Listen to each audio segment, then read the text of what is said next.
जय श्री राधे गोविंद श्री हरिवंश। हमारी किशोरी जी हम सब पार अपनी कृपा बनाए रखें। आज हम इस वीडियो में माघ मास महात्म्य अध्याय 5 सुनेंगे। तो सबसे पहले तो आप सबको माघ मास की ढेरों शुभकामनाएं।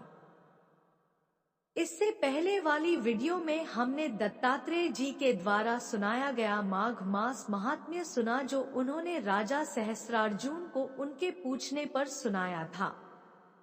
अब हम श्री गणेश जी अपने गुरु और अपने इष्ट का वंदन करते हुए माघ मास महात्म्य अध्याय 5 शुरू करते हैं। दत्तात्रेय जी कहते हैं कि हे राजन, सत्ययुग में तपस्या को, त्रेता में ज्ञान को, द्वापर में भगवान के पूजन को और कलयुग में दान को उत्तम माना गया है, परंतु माघ का स्नान सभी युगों में श्रेष्ठ समझा गया है। सबके लिए, समस्त वर्णों और आश्रमों के लिए माघ का स्नान पुण्यों की वृद्धि करवाने वाला होता है।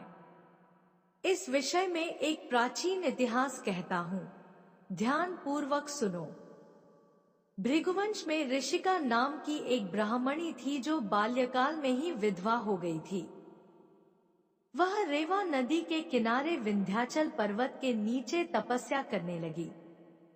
उसने अपनी इंद्रियों को जीता हुआ था। वो सुदेव, सत्य बोलने वाली, सुशील, दानशीलता तथा तप करके शरीर को सुखाने वाली थी।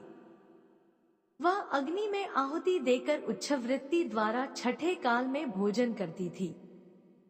उच्छवृत्ति इसका अर्थ है कि वो धान्य के कणों का संग्रह कर उसी को खाकर तपस्या करती थी।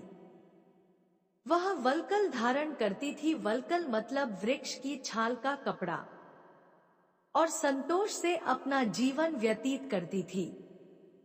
उसने रेवा और कपिल नदी के संगम में 60 वर्ष तक माघ स्नान किया और फिर वहीं पर ही मृत्यु को हो गई।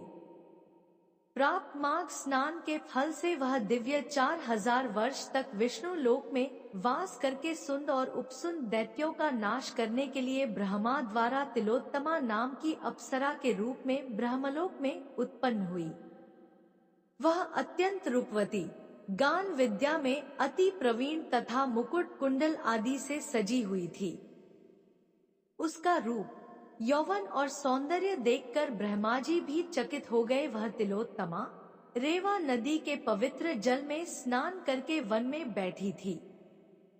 तब सुंद व उपसुंद दैत्यों के सैनिकों ने चंद्रमा के समान उस रूपवती को देखकर अपने राजा सुंद और उपसुंद दैत्यों से उसके रूप की शोभा का वर्णन किया और कहने लगे कि कामदेव को लज्जित करने वाली ऐसी परम सुंदरी स्त्री हमने कभी नहीं देखी, आप भी चलकर देखें। तब वह दोनों मदिरा के पात्र रखकर वहां पर आए जहां पर वह सुंदरी बैठी हुई थी। दोनों दैत्य उस परम सुंदरी को देख और मदिरा पान के कारण काम क्रीड़ा से पीड़ित हुए और दोनों ही आपस में उस स्त्री रत्न को प्राप्त करने के लिए विवादग्रस्त हुए और फिर आपस में युद्ध करते हुए वहीं समाप्त हो गए। उन दोनों का मरा हुआ देखकर उनके सैनिकों ने बड़ा कोलाहल मचाया और तब तिलोत्तमा कालरात्रि के समान उनको पर्वत से गिराती हुई 10 दिशाओं को प्रकाशमान करती हुई आकाश में चली गई और देव कार्य सिद्ध करके ब्रह्मा के सामने आई। तो ब्रह्मा जी ने प्रसन्नता से कहा कि हे चंद्रवती, मैंने तुमको सूर्य के रथ पर स्थान दिया।